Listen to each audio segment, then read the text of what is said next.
Hey guys, Dim Gaming here, back with some Evil Dead content. As the title of this video suggests, we're going to be talking about demons and the things that I believe need to change when playing as a demon. The game's been out for over a month at this point while I'm editing the video, and it's quite clear that the survivors get quite a bit of an easier ride.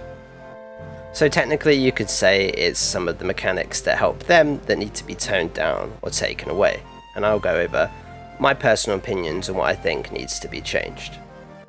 So I feel if you take some level 1 survivors and then a level 1 demon, you're already at a disadvantage, because all you need to do is just get some good weapons and a bunch of ammo, and the demon doesn't really get anything to start off with when they're level 1.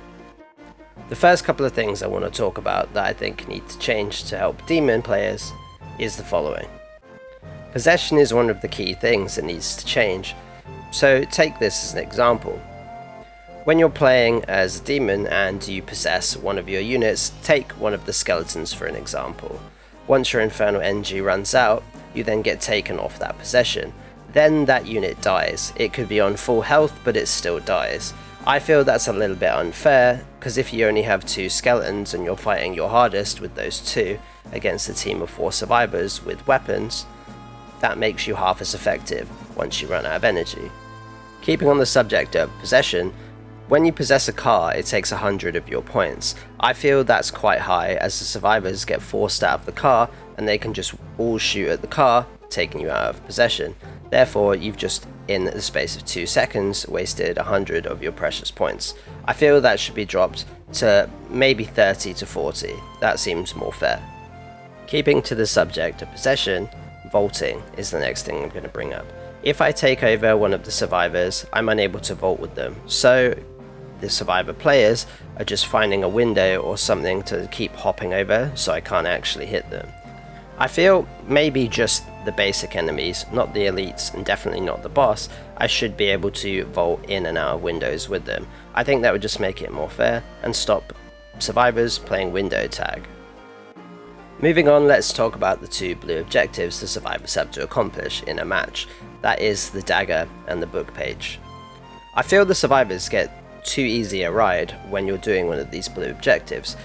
I know that you're going to say the demon players get a boost in their infernal energy recharge, but hear me out. So this is what I mean by the survivors have too much of an easy time. There are 2 objectives.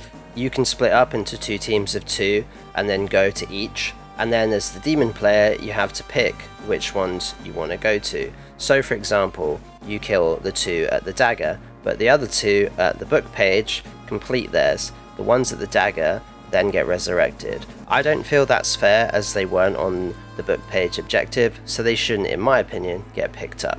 That kind of takes the risk and reward factor out of picking both or one objective.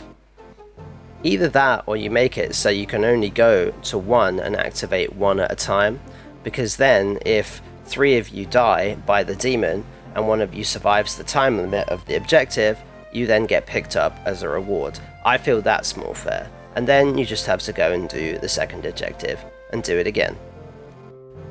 Keeping on the example of the 2 blue objectives, I feel that this needs to be changed or tweaked. So for example, if you're nowhere near the objective that they're doing, say the dagger, or they've started both objectives at the same time, the dagger and the book page, if I'm fighting whoever's at the book page and the dagger completes, currently I'll then get banished from the area of the book page. I don't think this is fair, as the dagger objective has been completed and the book page hasn't. Then all that means is they'll have again an easier time at the book page, because I then have to travel back there. I could get transported 100 to 700 meters away. Normally it's at least 400 meters away from the objective. I don't think that's fair. You should only get banished from the objective that you're at as the demon, in my opinion. That's pretty much it. From my experience of playing it over the month at the time of this video, I do feel like those changes could make it balanced. It definitely won't make it unbalanced, as long as you're a good survivor team or you communicate, you should be fine. It just means that the demon doesn't have to sweat from the first 10 seconds of the game. However, that's just my experience of Evil Dead the game. I do enjoy it and I'm going to continue playing it anyway. It would just be nice to see if any of these changes come. Let me know what you think as well. Let me know if I've missed anything or if you agree or disagree with any of the points that I've made. But as always guys, this is Dim Gaming, and I'll see you in the next one.